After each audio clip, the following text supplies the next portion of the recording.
말씀 요한계시록 3장 1절부터 6절입니다. 찾아서 같이 읽겠습니다. 4대 교회의 사자에게 편지하기를 하나님의 7 영과 7 별을 가진 이가 가라사대 내가 네 행위를 아노니 네가 살았다 하는 이름은 가졌으나 죽은 자로다. 너는 일깨워 그 남은 바 죽게 된 것을 굳게 하라. 내 하나님 앞에 내 행위의 온전한 것을 찾지 못하였노니 그러므로 내가 어떻게 받았으며 어떻게 들었는지 생각하고 지키어 회개하라. 만일 일깨지 아니하면 내가 도적같이 이르리니 어느 시에 내가 임할는지 내가 알지 못하리라.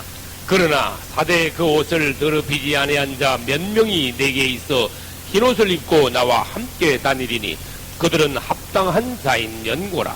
이기는 자는 이와 같이 흰옷을 입을 것이요 내가 그 이름을 생명책에서 반드시 흐리지 아니하고 그 이름을 내 아버지 앞과 그 천사들 앞에서 시인하리라.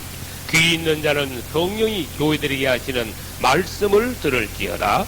아멘. 할렐루야.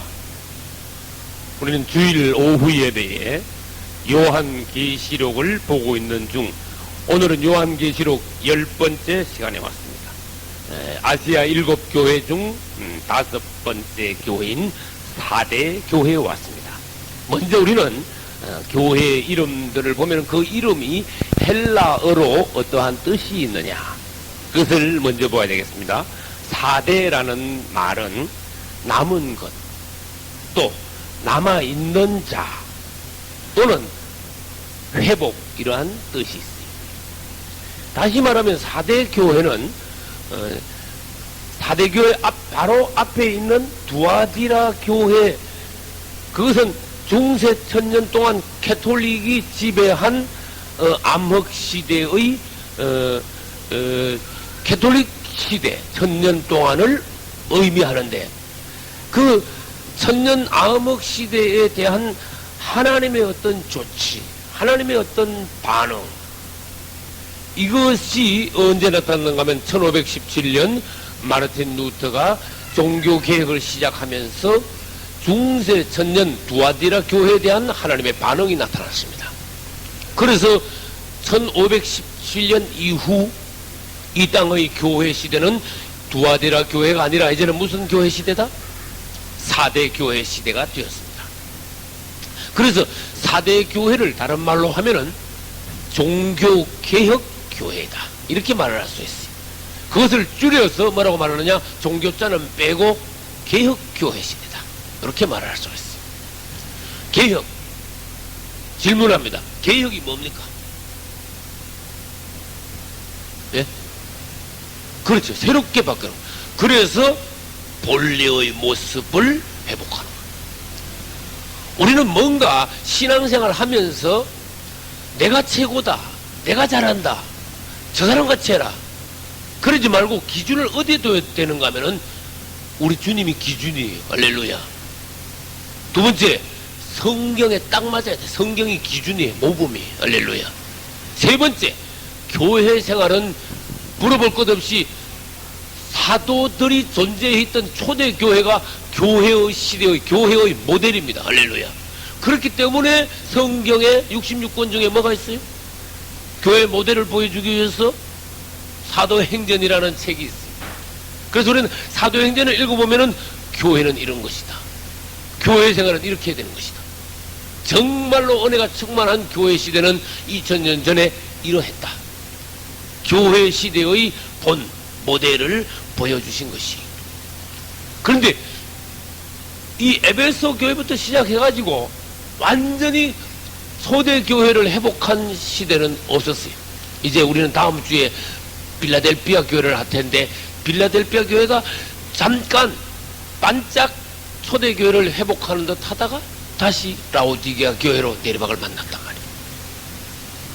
아무튼 우리는 오늘 이 시대에 살면서도 초대교회와 성경과 우리 그리스도께로 돌아가야 된다 하는 이 기본을 우리가 확실히 잡아야 돼요. 그러므로서 그 사람은 빗나가지 않습니다. 시대 조류에 따라서 신앙생활을 하지 않습니다. 할렐루야. 4대 교회는 남은 것, 남은 자들, 회복 이런 뜻이 있는데, 과연 그 두아디라 교회 시대 때 교회가 말하자면 말살이 됐어요.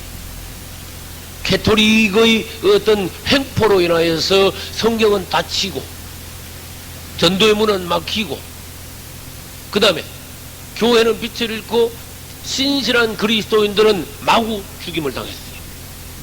그런데 거기서 믿음을 지킨 사대가 무슨 뜻이라 그랬어요?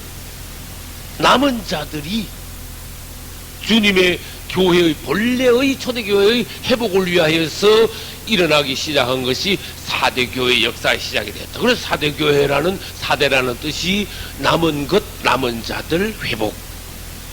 이 교회의 역사의 실제적인 상황과 그 뜻의 4대라는 뜻의 의미가 아주 일치하게 딱 맞아떨어져요. 4대 교회 시대는 그림으로 그린다면은 두 가지로 이제 말을 할 수가 있어요. 1517년에 마르틴 루터가 종교개혁을 시작해서 무슨 시대가 시작됐다? 4대 교회 시대가 시작이 됐다. 4대 교회. 엄밀히 말하면 그리스도의 재림. 여기까지가 다 말하자면 4대 교회예요. 왜냐하면은 끝까지 개혁을 해야 되니까. 그런 뜻이. 무슨 말인지 이해를 하셔야 됩니다. 4대 교회와 같이 주님이 원하시는 것은 완전한 초대교회로, 성경으로 주님께로 돌아가는 개혁을 원하는 이 교회 시대이기 때문에, 교회이기 때문에 마르틴 루터부터 시작해서 예수님 재림 때까지 4대 교회 전체 시대라고 봐야 한다 그런 뜻이. 그 중에 역사적으로 말하면은 중간쯤 가가지고 빌라델피아 교회가 18세기, 19세기 초반까지 이게 빌라델피아, 이제 이 전번에 라디오 설교를 통해서 빌라델피아 교회에 일어난 종들의 이름을 쭉 나열한 적이 있습니다. 이 빌라델피아 교회는 잠깐, 아까도 말씀드렸습니다. 잠깐 초대교회의 어떤 그 아주 놀라운 교회의 생활의 모습을 잠깐 실행한, 보여준 그러한 시대예요. 그러는데 바로 무슨 시대가 왔어요? 빌라델피아 교회 시대 다음에 라오디게아 교회 시대가 왔어요. 그래서 말하자면은 이 4대 교회 안에는 빌라델피아 교회와 라오디게아 교회가 다 포함되어 있다. 이렇게 봐도 과언이 아니라는 거예요. 우리는 오늘 이제 4대 교회에 관해서 중점적으로 하나님의 말씀을 한 절 한 절 보면서 이제 은혜를 받기로 하겠습니다. 4대 교회는 어디서 나온 교회다? 두아디라 교회에서 나온 교회다. 두아디라 교회는 말하자면 뭐다? 로마 캐토릭을 두아디라 교회라 그래요. 두아디라 교회의 자칭 선지자 여자 이세벨, 이게 다예요. 자칭 선지자 여자 이세벨. 영안에서 열린 사람이라면은 자칭 선지자 여자 이세벨, 그러면 영안에서 열린 사람은 그것을 여신 종교, 마리아 숭배 종교 캐토릭이라는 것을 알 수가 있는 거예요. 그러나 이 두아디라 교회를 해설을 잘못하면 자기 멋대로 해석하는 경우가 있어요. 우리는 정말로 주님이 원하시는 성경 해석, 정말로 주님이 기뻐하시는 성경 구절들을 바라보는 것이 뭔가, 그걸 정확하게 보고 정확하게 말할 수 있어야 돼요. 내 주관을 말해서는 안 되는 거예요.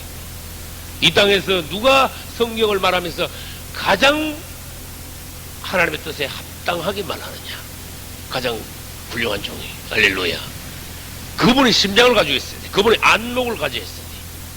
그냥 이것저것 읽고 내대로 그냥 여기저기서 짜집게 해가지고 그냥 말해가지고는 이건 주님이 기뻐하시는 방식이 아니에요. 우리는 정말로 이 두아디라 교회를 봐야 하며, 두아디라 교회에서 나온 4대 교회의 상황은 또 어떤가, 그것도 실제로 봐야 돼요. 다시 질문합니다. 4대 교회는 어디서 나왔습니까? 두아데라 교회에서 나온 교회가 사대교회입니다. 또 질문합니다. 개신교, 기독교는 어디서 나왔습니까? 캐톨릭에서 나왔습니다. 잡혀있다가 잡아먹혀 있다. 무슨 말인지 아시겠어요? 이 기독교가 캐톨릭에 포로로 잡혀있었다니까. 완전히. 또 질문합니다. 이스라엘은 어디에 포로로 잡혀있다가 나왔습니까? 바벨론은 포로로 잡혀있다가 70년 만에 나온 거예요. 기독교, 개신교는 캐톨릭에 1000년 동안 잡혀있다가 1517년 이후에 나온 거야.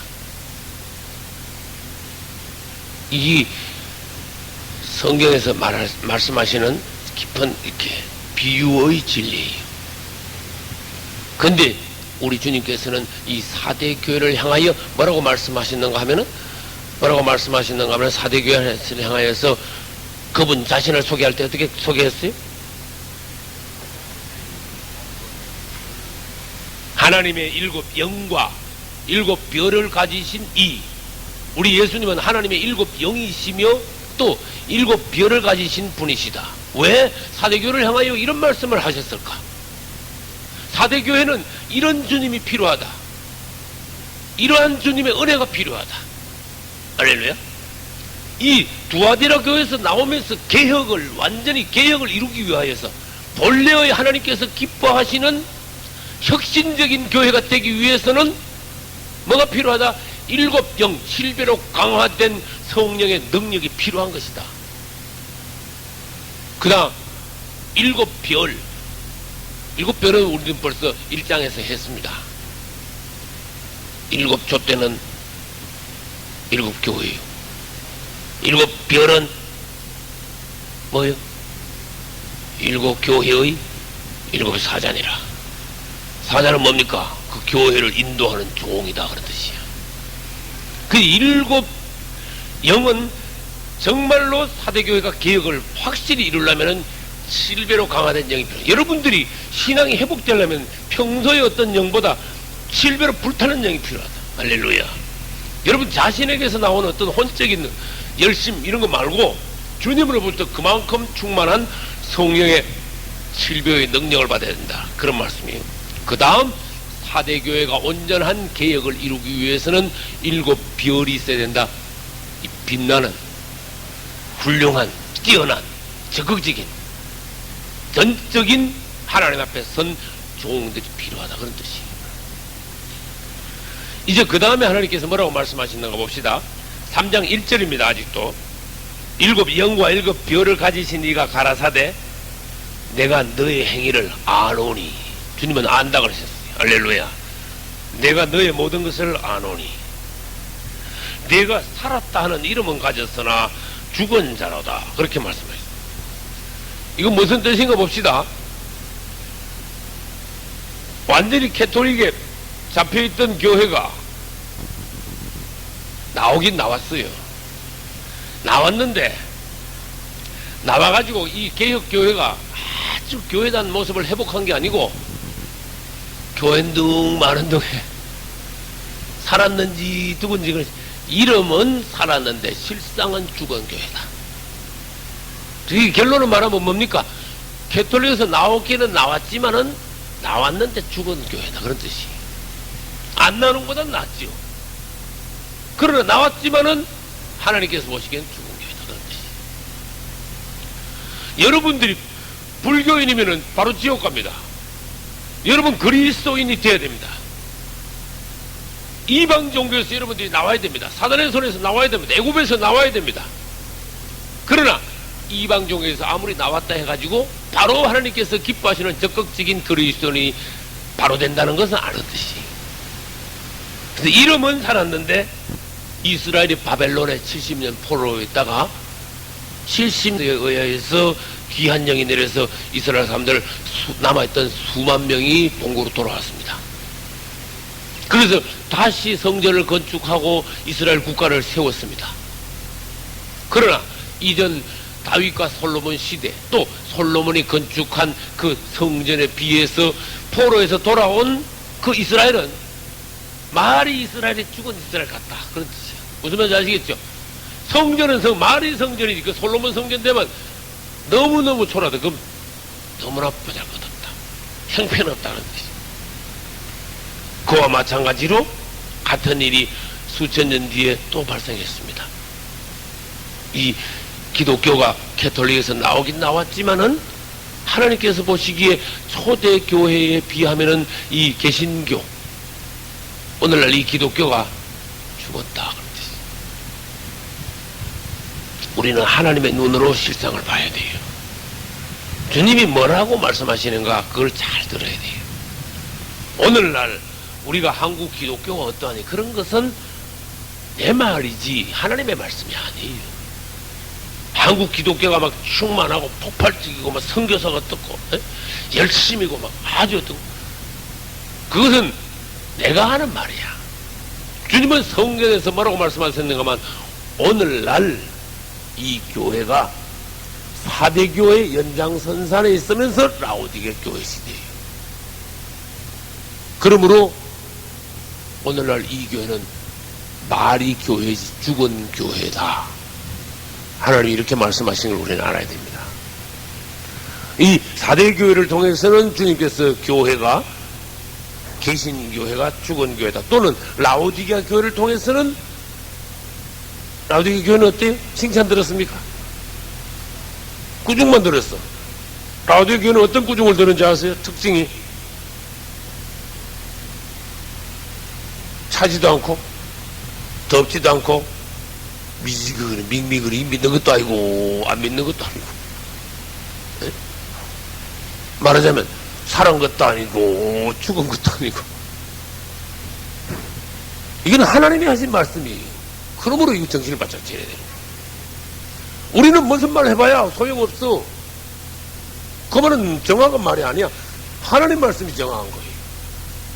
그럼 도대체 그 말씀을 2000년 전에 기록했지만 우리하고 무슨 상관이 있냐? 그걸 정확하게 바라볼 수 있는 눈이 성경을 보는 눈이에요. 오늘날 나에게 주님께서는 이 성경을 통해서 무슨 말씀을 하기를 원하시느냐?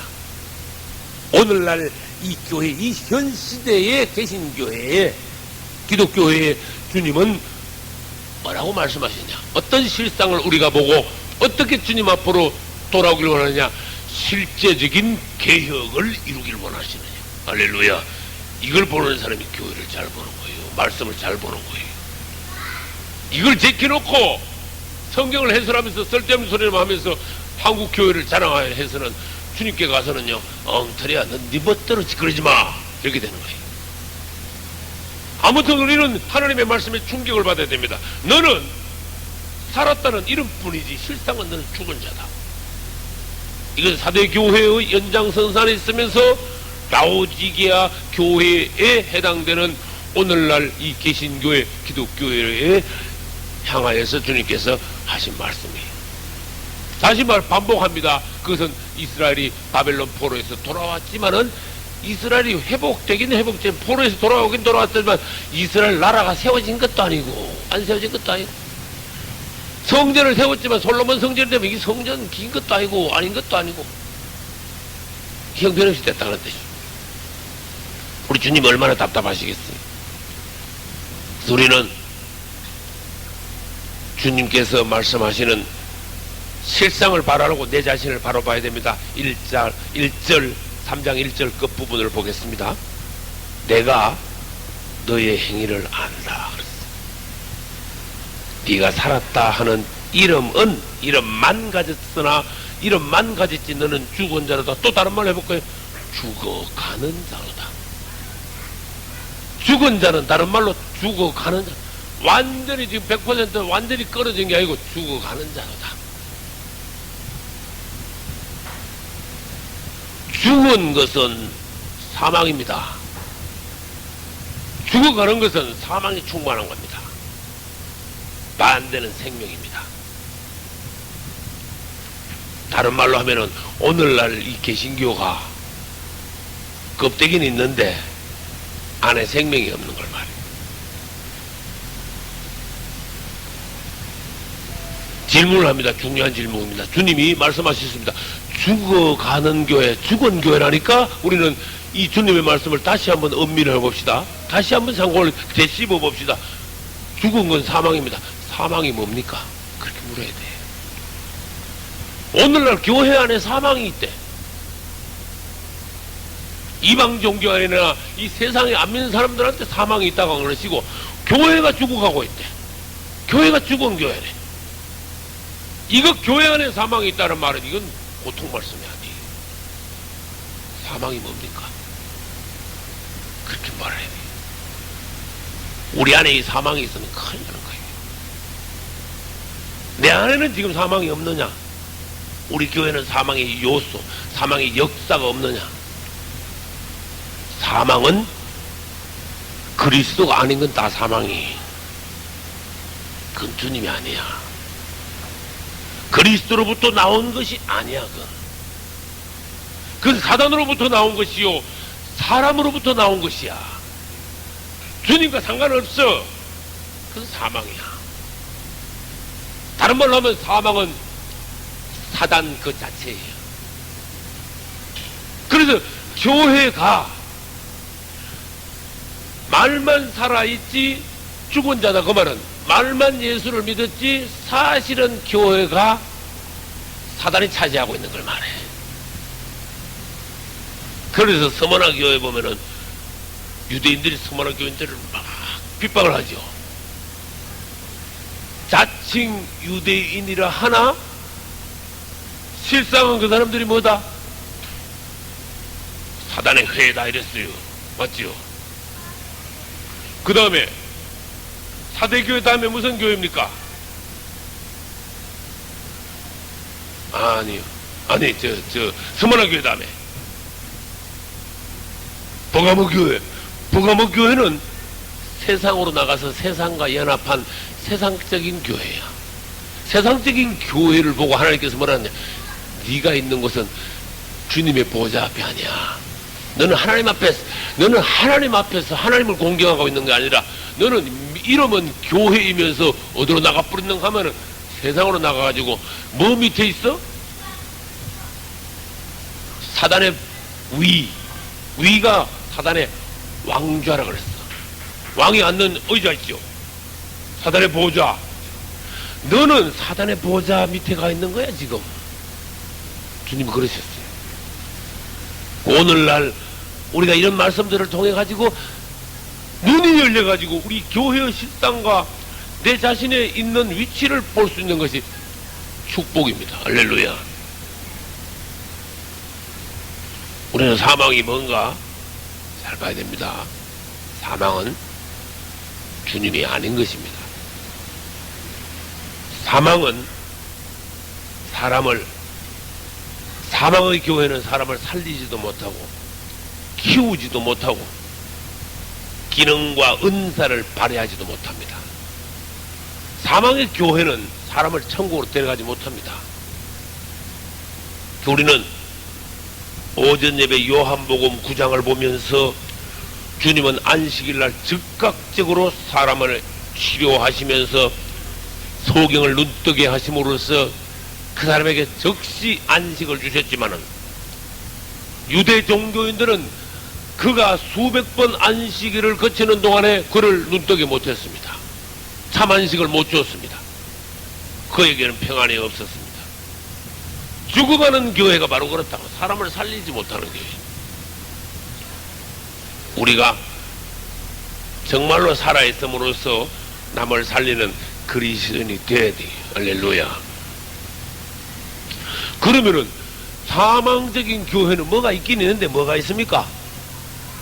율법만 있어. 형식만 있어. 의식만 발달해. 경건의 모양만 있어. 누가 봐도 교회 겉에 그냥. 근데 알맹이가 없어. 알맹이 중에 가장 중요한 그리스도가 그게 없는 거예요. 생명이 없는 거예요. 그래서 전에 제가 설교할 때 그랬죠. 가짜일수록 포장을 거창하게 한다. 가짜 교회일수록요 그 껍데기를요 아주 바리새인들을 그래서 우리 주님께서 외식하는 자다 그랬어요. 외식은 겉으로만 눈으로 보이는 거면 막 거창하게 꾸미는 거야.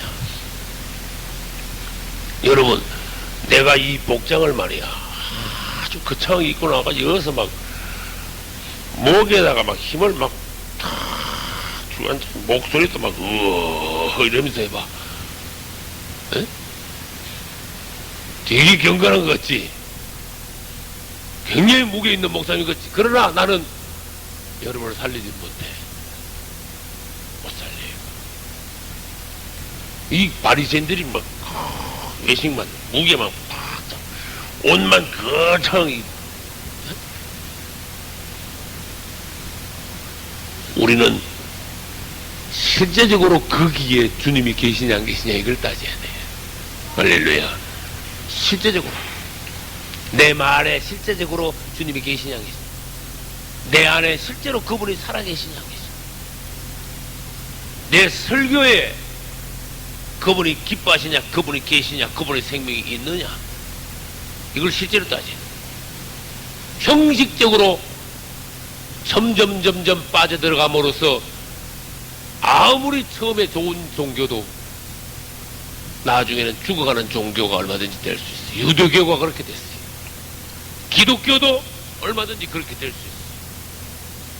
겉으로 보기에는 건강한 것 같고 거창한 것 같고 아주 무게 있는 것 같지만은 주님 보시기에 죽은 교회, 죽어가는 교회, 전혀 아무도 살려낼 수 없는 교회, 안식이 없는 교회, 그런 교회 헛거에 주님 오시면 심판만 받아요. 여러분도 종교생활, 신앙생활 그렇게 하면 주님 오시면 낭패만 당해요. 우리 정신을 차려야 됩니다. 형식은 가야 돼. 형식은 끝내야 돼. 뭘 하든지 거기에 실제가 있어야 돼. 세례나 침례도 형식적으로 받으면 소용없어요. 성찬도 매주 한다 그래도 형식적으로 하면 안 돼요. 모든 것은 그 안에 주님이 그 살아계시냐 안 계시냐, 그걸 우리가 봐야 돼요. 여러분, 설교를 아무리 잘해도 그 듣는 사람의 영혼이 조금도 변화가 없고 감동이 없고 조금도 영적인 공급이 없으면 그 설교는 주님 보시기에 완전 빵점이 됩니다. 살아있는 방식, 할렐루야, 생명이 있는 방식, 다른 말로 해볼까요? 그리스도가 거기에 계신 방식. 그리스도가 없으면 없을수록 어떻게 된다?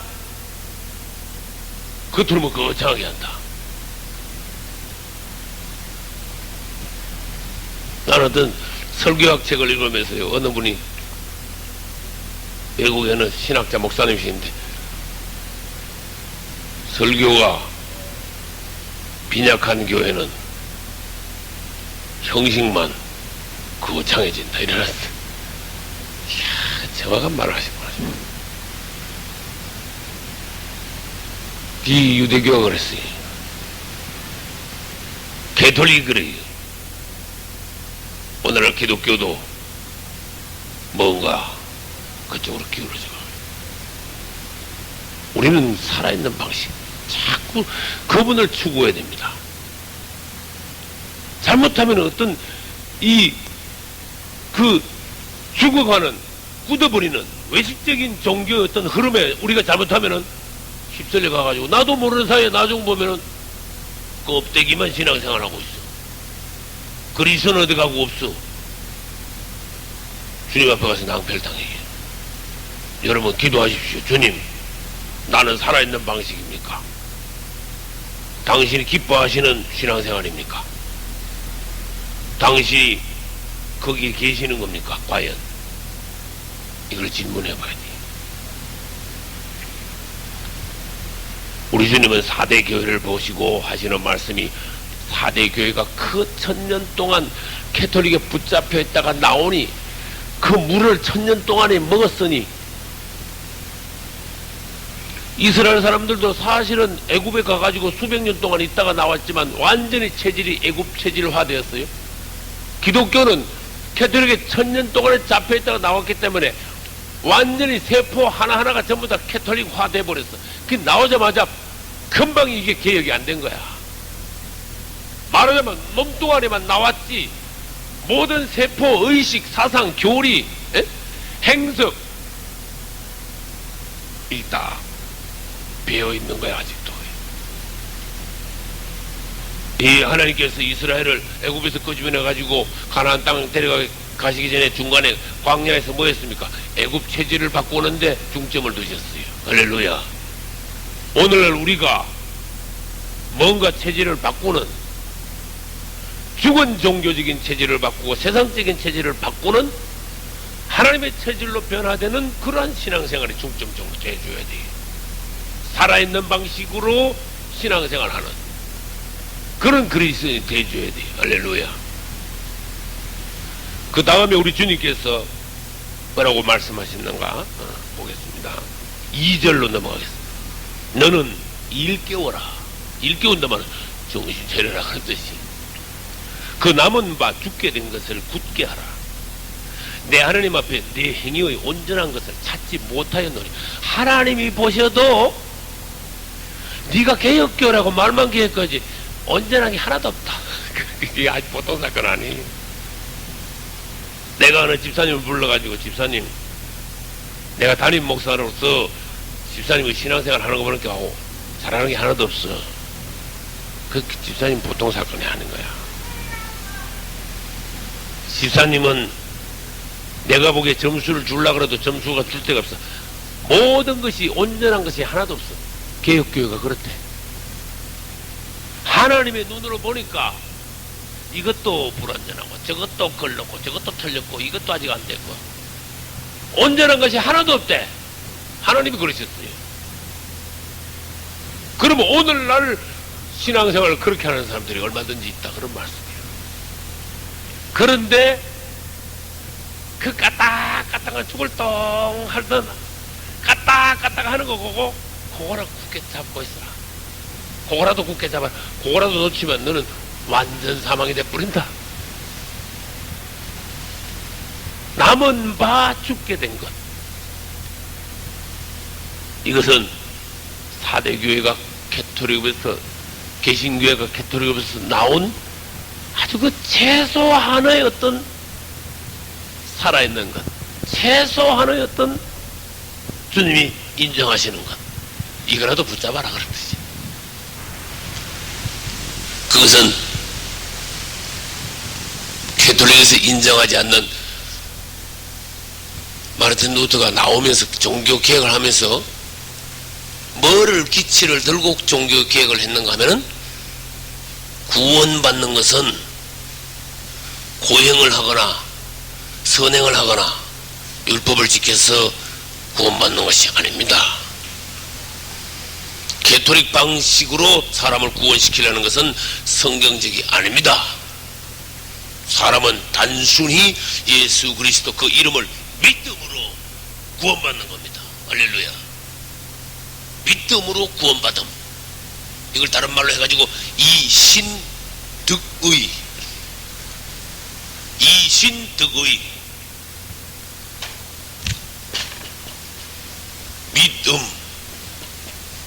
믿음으로써 득,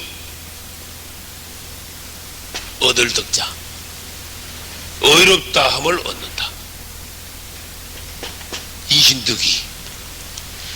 이게 뭐냐면 1517년 마르틴 루터가 종교 개혁할 때 들고 일어난 중요한 교리예요. 회복된 교리. 할렐루야. 이게 중세 천년 동안 이 교리가 이 말살됐던 거야. 예수 그리스도 십자가에서 우리의 죄를 위하여 피 흘려 죽으신 그분을 믿음으로 우리는 구원받는다. 이 말이 천년 동안 없었어. 아무도 그렇게 가르친 사람이 없어. 그러나 마르틴 루터는 이걸 들고 올라 나온 거야. 종교개혁의 기치야 이게. 캐치프레이즈. 하나님께서 보시기 옳다, 맞다. 그러나 이게 아주 초보야. 초보. 유치원 들어가면은 제일 먼저 배우는 초보야. 기독교에서 이게 교리 중에. 이걸 자꾸 울까 먹으면 안 돼. 탁탁탁탁 해가지고 여기서부터 시작해 수천 수만 단계가 올라가줘야 돼. 할렐루야. 근데 이거 그래도 네가 죽어가니까 이거라도 붙잡아라 그런 뜻이죠 주님이. 그 다음 중세 천년 동안 성경을 아무도 못 읽겠어요. 가톨릭은. 맞아요? 성경 구독 금지령을 내렸어. 1210년 되니까 13세기 초에 가톨릭에서는 성경 읽지 마 그랬어. 진짜입니다. 역사적으로 그런 사실입니다. 아무나 성경을 함부로 소지하고 있지 마, 갖고 있지 마. 성경 가지고 있는 거 볼 때 여러분 눈물을 흘려야 돼. 차, 주님, 이 성경이 내 손에 들어왔습니다. 이야, 이 성경. 이 성경을 아무나 함부로 풀이하지 마. 성경의 해석은 교회만이 성경을 해석할 수 있어. 교회가 가톨릭 자기들만 교회래. 그래도 아무나 성경을 해설을 못하게 만들었어. 이 마귀가 완전히 성경을 닫아버렸다. 그러나 종교개혁을 통하여서 성경은 어떻게 됐다? 열렸다. 아무나 성경을 가질 수 있고 발행할 수도 있고 성경을 내 멋대로 집에서 읽을 수 있고. 할렐루야. 성경을 열심히 읽으라고 말이야. 열렸는데도 성경을 또 지독하게 안 열는 사람은 어떻게 돼? 그 은혜를 다 놓치는 거예요. 열심히 읽어야 돼요.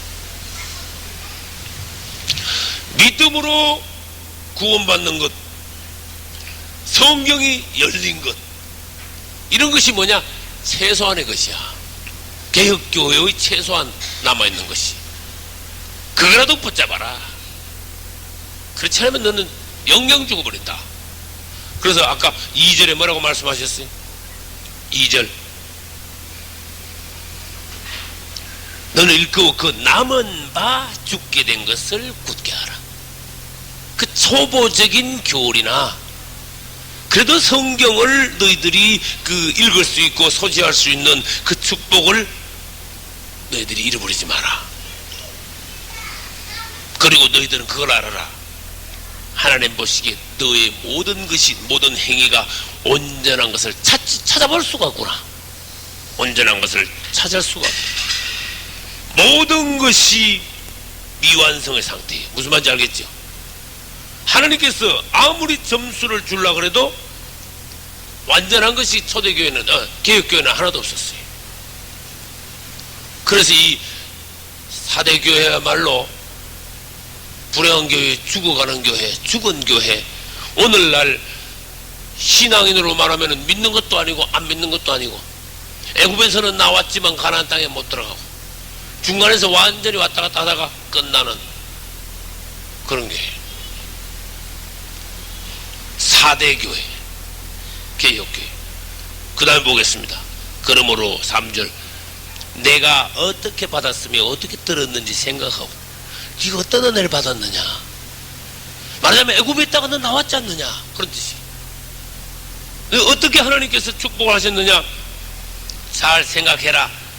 하나님의 축복을 지켜 회개하라. 여기서 회개를 촉구했어. 7 교회 중에 고난받은 서머나 교회는 회개의 말씀을 하시지 않았습니다. 할렐루야. 7 교회 중에 우리가 다음 주에 볼 빌라델피아 교회는 초대 교회를 잠시 회복한 교회였습니다. 그러므로 하나님께서는 빌라델피아 교회를 향하여 회개하라 하셨겠습니까? 아닙니다. 빌라델피아 교회는 회개하라 말씀하시지 않았어요. 그러면 나머지 5 교회는 전부 다 뭐하라? 회개하라. 회개하라. 오늘날 이 4대 교회를 향해서도 주님께서는 생각하고 지키어 회개하라. 만일 네가 깨어나지 않으면은 내가 너에게 도적같이 이럴 것이다. 네가 갑자기 내가 너 앞에 나타나면 너는, 그 상태에서 내가 네 앞에 나타나면 너는 낭패를 당할 것이다. 어느 시에 내게 임할런지 내가 알지 못하리라. 그러나 4절. 4대 그 옷을 더럽히지 아니한 자 몇 명이 내게 있어 흰옷을 입고 나와 함께 다니리니 그들은 합당한 자인 영고라. 우리 4대 교회도 아무리 말하자면 죽은 교회도 그 안에 극소수의 살아있는 흰옷 입은 하나님의 종들이 있다 그런 뜻이 예외예요. 할렐루야. 여러분들 이렇게 해야 돼요. 아무리 시대가 어떠하더라도 4대 교회 시대든 라오디게아 교회 시대든 그 중에서 하나님 앞에 합당한 흰옷을 입은 이 길은 성도들은 항상 있을 수 있다. 할렐루야. 영적인 어떤 욕심, 영적인 어떤 갈망, 열심, 이런 것이 있는 사람들은 어느 시대에서든지 항상 하나님의 기뻐하시는 이기는 자들이 되는 것입니다. 그러면 몇 절이죠? 그 다음에 4절 다시 봅니다. 그들은 합당한 자니라 합당한 자인 영고라 흰옷을 입고 함께 주님과 함께 다니니 그들은 합당한 자. 성경에 흰옷이 특히 요한계시록에 흰옷이 몇 번 나와요. 두 가지로 흰옷은 볼 수 있습니다. 첫째, 흰옷은 행실이 주님 앞에 온전한 사람. 그래서 두 번째, 그리스도의 신부로 준비된 사람. 이렇게 두 가지로 이제 흰옷을 입었다. 주님 앞에서 행실이 온전한 사람이다. 행실이 악하거나 더럽지 않다. 하나님 앞에 온전하게 회개를 이루어 영적으로 봐서 흰옷을 입었다. 더러운 옷이나 낡은 옷이나 그런 옷을 입지 않았다. 그 다음에 요한계시록 보면 그리스도의 신부는 무슨 색깔의 옷을 입어요? 흰 세마포 옷을 입는다 그랬어요.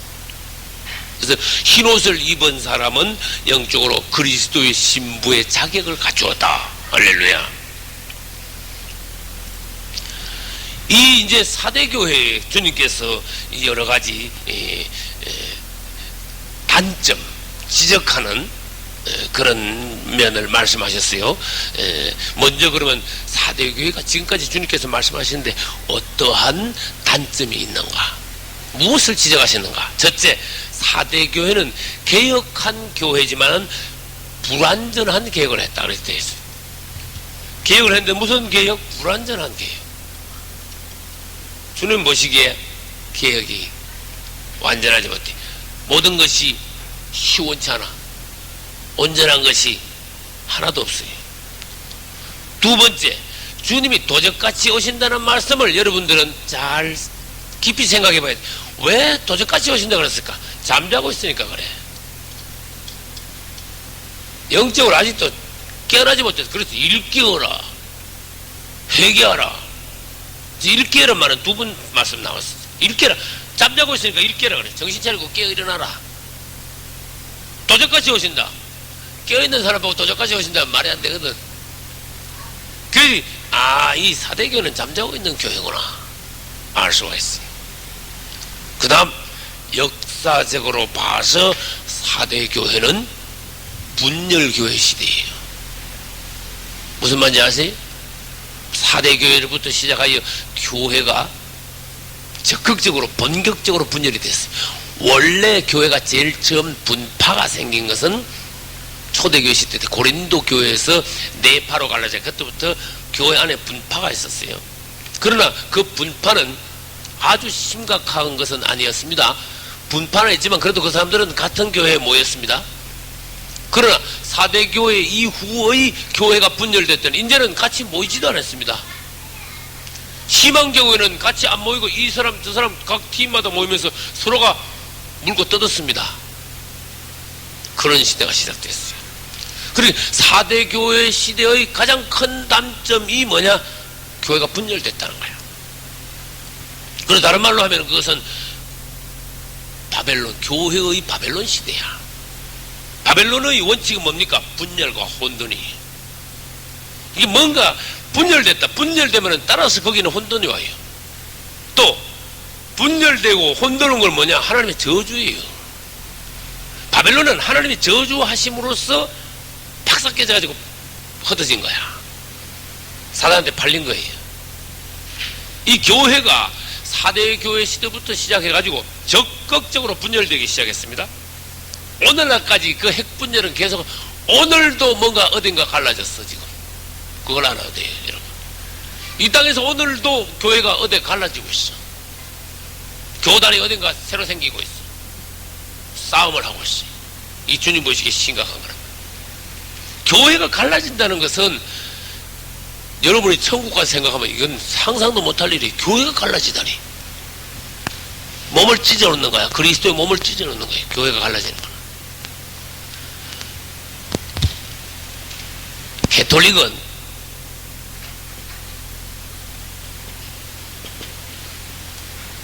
자기들이 주장하는 것은 캐톨릭은 세계교회야.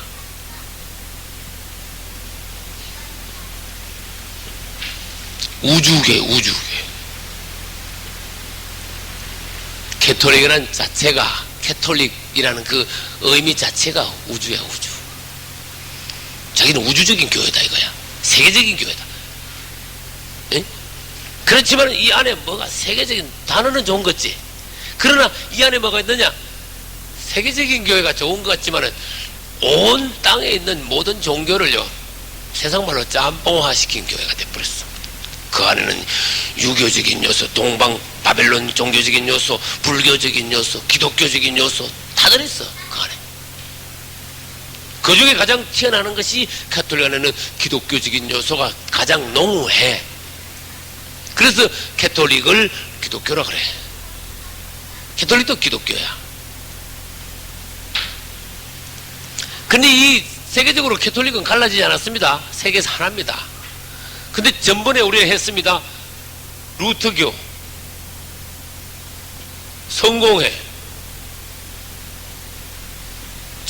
그리스나 러시아의 정교회, 이런 건 세계교회가 아니라 국가교회야. 국가교회, 다른 말로 국교회야. 그 나라에서 우리는 이 종교다. 그 나라 안에서는 우리 이걸 믿겠다. 그 나라 안에 종교를 테두리를 쳤어.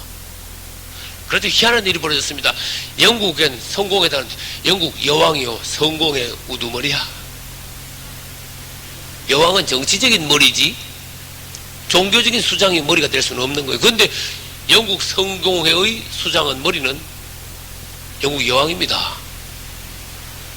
그러니까 종교하고 정치하고 지금 뭔가 불순한 연합이 된 거예요. 주님께서 보시기엔 것이 이미 종교가 아니다. 살아있는 주님께서 인정하시는 종교가 아니다. 그런 뜻이. 그 다음에 지난번에 말씀드렸습니다. 장로교, 감리교, 성결교, 심리교, 오순절 순봉교를 오순절이라고 그래. 그 다음에 뭐 구세군 뭐 많지요. 복음교회. 이 모든 것들은 사실 세계적인 교회가 아니고 나라에서 세운 교회도 아니고 개인이 세운 교회라 가지고 사립교회라 그래. 개인에서부터 출발했어. 이 주님께서 보신 이 모든 건 다 틀리는 거야. 초대교회로 돌아가야 돼. 할렐루야. 여러분들이 주님 앞에 나와서 질문을 하려면 살 길을 찾기 위하여 그런 마음으로 질문을 해야지. 에? 말꼬리 잡으려고, 시비 걸려고, 어디 이단성 없나 그걸 추리내려고 남한테 물어가지고 콕 찍어내려는 거, 말꼬리 잡아가지고. 아주 그거 악한 마음이야. 뱀을 닮았어, 뱀. 어떻게 됩니까? 살기 위해서 물어야 돼. 할렐루야. 이런 상태로 나가면 어떻게 되겠습니까? 주님 앞에 가서 큰일 나. 큰일 나는 거야. 어떻게 됩니까? 다 내려놔. 근데 내려놓을 수 있는 사람이 없어. 없다니까. 그 관념을 다 내려놔야 돼. 장려가도 관념을 내려놓고, 감리가도 관념을 내려놓고, 에? 다 내려놔야 돼. 오직 하나만 남아야 돼. 예수. 예수라는 이름 이 하나만 남아야 돼. 할렐루야. 그래야 교회가 우주적으로, 정말 우주적으로 한 교회가 돼. 초대교회는 한 교회였어요. 할렐루야.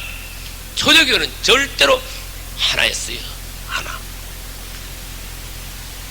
오늘날은 너무나 많이 주님의 몸된 교회가 너무나 갈기갈기 찢어졌습니다.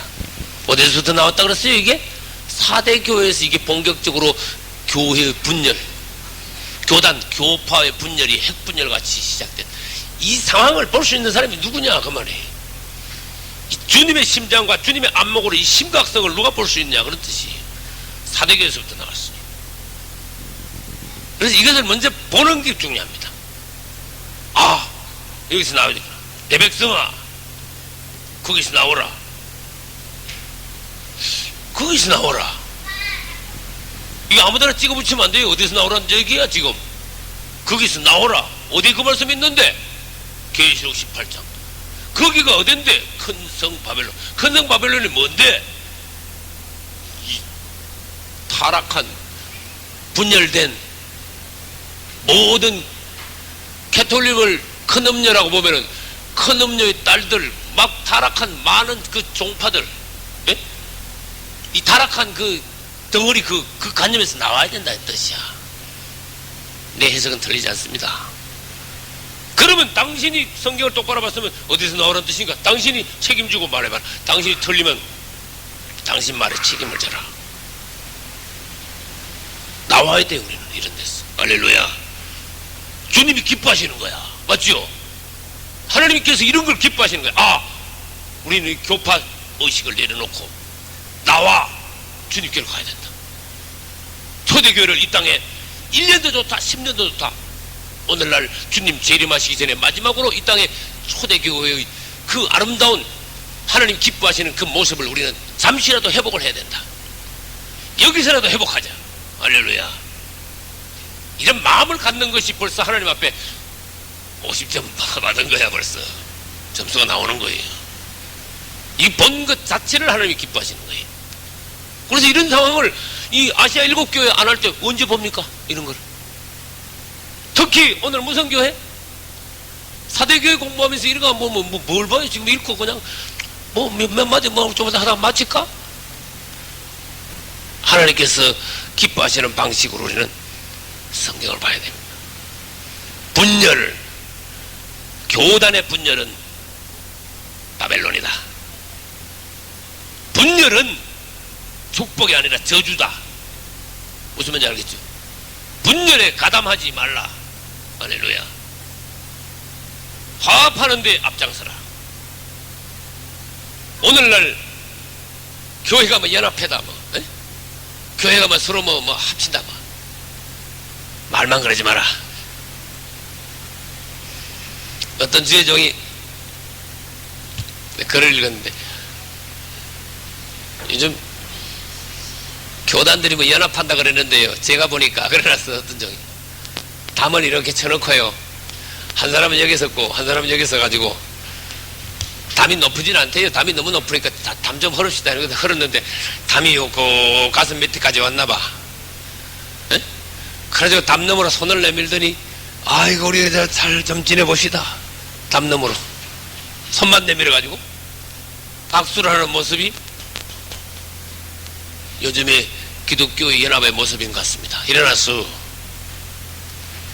뭔가 본 거 안 같아요? 이분은 담을 확 흘러뿌린 게 아니고 담을 약간 낮춰놓고는 아직도 이쪽에 있고 아직도 저쪽에 있어. 에? 그러고 손만 내밀어가지고 악수만 하고 끝났어. 맹 담은 치진 거야. 그건 연합이 아니다. 제가 성막론 할 때 주님께서 저한테 직접 물으셨다 그랬죠. 종아, 예, 연합이 뭐냐? 연합이 뭐라 그랬어요? 예? 그리스도와 하나 되는 것이 진짜 연합이다. 할렐루야. 너도 그리스도와 나도 그분과 우리 모두가 그분과 하나 할 때 우리는 연합하려고 할 것도 없다. 우린 그리스도 안에서 하나다. 할렐루야. 네가 그분과 하나 되지 못하고 너도 그분과 하나 되지 못하면 너희들은 자동으로 100% 분열하고 만다. 그것은 저주다. 축복이 아니다. 바벨론은 저주다. 예루살렘이 축복이다. 예루살렘으로 모여라. 할렐루야. 예루살렘에서 1년에 3번씩 모임으로 하나 되라. 할렐루야. 그때 하나님이 너희들을 축복하시는 거다. 아무도 너희들 주위의 원수가 너희를 넘보지 못할 것이다. 하나님께서 너희를 강하게 하실 것이다. 이 다 흘고 예루살렘의 원칙 하에 모여라 그런 뜻이지. 하나가 되라. 그러므로 우리가 오늘날 교회의 실제 상황을 봐야 돼. 뭐 우리 교회가 어떠니 뭐 무슨 교단이 어떠니 한번 생각하면 주님 보시기에 뭐 묻은 교회가 어떻다 그러지. 그런 식이라니까. 우리 교단 따지고 무슨 교단, 우리 교회가 어떻고 아주 저속한 경쟁의식이. 그리스도 안으로 돌아옵시다. 할렐루야. 그 다음 5절, 이기는 자는 이와 같이 흰옷을 입을 것이요. 흰옷은 아까 말씀드렸습니다. 이기는 자에 대한 세 가지 축복. 첫째, 흰옷을 입는다. 둘째, 뭐다? 그 이름을 생명책에서 흐리지 않는다. 셋째, 이기는 자의 축복. 아버지와 천사들 앞에서 그 이름을 신할 것이다. 이영, 그 이름을 내가 인정한다. 할렐루야. 이영, 나 그 이름 몰라. 그럼 지옥으로 떨어지는 거야. 무슨 말인지 알겠어요? 주님이 우리를 하나님 앞에서와 천사들 앞에서 그 이름을 인정을 해주세요. 내가 그분의 이름을 인정하고 믿고 그분의 이름을 사랑함으로 그분도 앞으로 심판날 내 이름을 아버지 앞에서 천사들 앞에서 인정을 하는 거예요. 할렐루야. 세 가지입니다. 첫째 뭐요? 흰옷을 입는다. 두 번째 뭐요? 생명록의 그 이름을 흐리지 않게 한다. 세 번째 뭐요? 아버지와 천사들 앞에서 그 이름을 시인할 것이다. 할렐루야. 흰옷은 두 가지로 말씀드렸습니다. 두 번째 걸 봅니다. 그 이름을 생명록에서 뭐 하지 않는다? 그 여러분들이 성경을 연구하는 방식을 다시 또 알려드릴게. 그 이름을 생명록에서 넘어가지 말라니까. 그 이름을 생명록에서 반드시 그 단을 딱 잡아야 돼. 생명록이 뭐냐? 반드시 뭐 하지 않겠다? 흐리지 않다니. 여러분, 분명하고 흐린 거 누가 몰라? 초등학생도 다 알아. 그러나 생명록은 뭐며 생명록에서 이름이 흐려진다는 거지. 이건 뭐냐? 이게 성경을 연구하는 방법이에요. 성경을 그렇게 들여다보란 말이에요. 그걸 붙잡고 기도해야 된단 말이에요. 그러면 우리가 실제로 어떻게 돼요? 주님 은혜 가운데서 우리의 이름이 진짜로 흐려지지 않는 축복을 받을 수 있어요. 할렐루야. 자, 난 성경에 있는 그대로 말씀을 한번 풀이해 보겠습니다. 생명록에 잘못하면 이름이 어떤 사람은 어떻게 될 수도 있다? 흐려질 수도 있다 그랬어요. 그런데 이기면 그 이름이 생명록에서 흐려지지 않는다. 반대로 지면 그 이름을 적어놨다가 이름이 이게 누구 이름이야? 모르겠는데 만년필로 이름 썼다가 물에 한번 탁 따가다 건져나가 말려면 이게 도대체 무슨 이름인지 모르겠어. 이거 큰일 나는 거야. 이제 내가 말한 게 아닙니다. 성경에는 너의 이름이 생명록에 기록됐다 해도 네가 이기면 그 이름이 아주 색색하게 빛나지만은 네가 신앙생활 찌면은 네 이름은 희미해가지고 아무나 봐도 이 이름이 누구 이름인지 모르게 되겠다. 그럼 어떻게 되는데? 묻지 마라. 네? 묻지 마라. 다시 말합니다. 예수 그리스도를 믿고 그 사람이 딱 구원을 받을 때 생명록에 그 이름이 올라갑니다. 할렐루야. 두 번째, 구원받을 때도 생명록에 이름이 올라가지만은 구원받고 난 뒤에 우리는 뭐 해야 돼요? 선행, 충성하고 봉사하고 열심을 내죠. 주님을 위해서 뭐 할 때마다 구원받은 사람 그 밑에 상 주려고 적어야 돼. 이제 처음에 구원받아가지고 생명록에 올라가는 것은 구원받았다는 거고, 그 다음에 교회를 위해서 주를 복음을 위해서 봉사하고 충성하는 것은 앞으로 상 주려니까 뭐 근거가 있어야지. 어디다 적어? 생명록 이름 있는데 그 밑에다 적어야지. 어디 딴 데 가서 뭐를 적어요? 맞죠? 그래, 거기다 이런지 적는 거야. 근데 적어놨는데 나중에 그 이름 자체가 흐려져 버리면 이게 누구야? 큰일 나는 거야. 질문합니다. 한번 생명록에 기록된 이름이 흐려질 수 있습니까? 없습니까? 흐려질 수가 있습니다. 나는 흐려진다는 단어를 썼지 지워진다는 단어를 안 썼습니다. 그걸 알아야 돼. 성경을 똑바로 연구하셔야 돼. 지워진다는 소리 하지 마십시오. 흐려진다고 말하십시오. 흐려지면은 주님 앞에 가서 낭패야. 신앙생활 지는 사람이 어떻게 되는가 한번 생각해봐요. 그래서 애굽에서는 나왔지만 어디 못 들어갔다? 가나안 못 들어가 중간에서 죽은 사람이니까 이름이 희미하게 된 거예요. 이름이 나왔지만 여러분 구원의 확신, 감격, 할렐루야. 신앙생활하면서 분명히 하여 남이 뭐라 해도 어떤 시험이 와도 어떤 환경에서도 원수들한테 내가 당하지 않고 믿음을 항상 지키고 그분을 사랑하는 마음, 그분을 향한 열심, 내 주관이 뚜렷하여 어떤 상황에서도 그분은 나를 배반하지 않았으므로, 그분은 나를 버리지 않았으므로 나도 그분을 버리지 않겠다. 할렐루야. 그분은 나에 대해서 신실함으로 나도 그분에 대하여 신실하겠다. 할렐루야. 그거예요. 그러면 이기는 사람이야. 이제 그런 사람이 이겨야 돼요. 그래서 오늘 나는 설교 준비하면서 이야, 신앙이 지는 경우가 있구나. 또 그로 인하여 생명록에서 그 사람의 이름이 기록은 되었지만 희미하게 흐려지는 수가 있구나. 여러분, 바로 보고 바로 알아보는 글자를 누가 흐리다 그럽니까? 한번 상식적으로 생각해봐. 잘 못 알아보는 글씨를 흐려졌다 그러지, 뭐 아무나 보고 알아보는 글씨를 누가 흐리다 그럽니까? 그 사람 구원이 지워졌다, 구원이 취소됐다가 아니라 구원이 희미하게 됐다. 생명록에서 그 이름이 희미하게 됐다. 여러분의 이름이 끝까지 생명록에서 분명히 초롱초롱 기록되기를 예수 이름으로 축원합니다. 이제 우리가 주님 앞에서 주님을 시인하고 주님을 사랑함으로 그분도 우리를 시인하고 우리를 사랑할 수 있도록 그렇게 신앙생활해야 됩니다. 그러기 위해서는 주님이 반복해서 말씀하셨습니다. 회개가 먼저예요. 우선이에요. 항상 회개하고 자복하는 심령, 참여하는 그 연한 마음. 할렐루야. 사람이 강팍하면 회개도 잘 안 돼. 사람이 강팍하면요, 딱딱하면요, 이 남한테 정죄는 잘하는데 자기 자신에 대하여 회개는 잘 안 돼.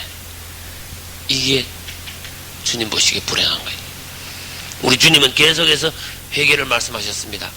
오늘날 우리는 주님 앞에 겸손한 영이 되어 철저히 회개하고 주님을 사랑하는 믿음을 지킴으로써 이기는 자가 되어야 돼요. 여러분 다 이기는 자가 되시기를 예수 이름으로 축원합니다.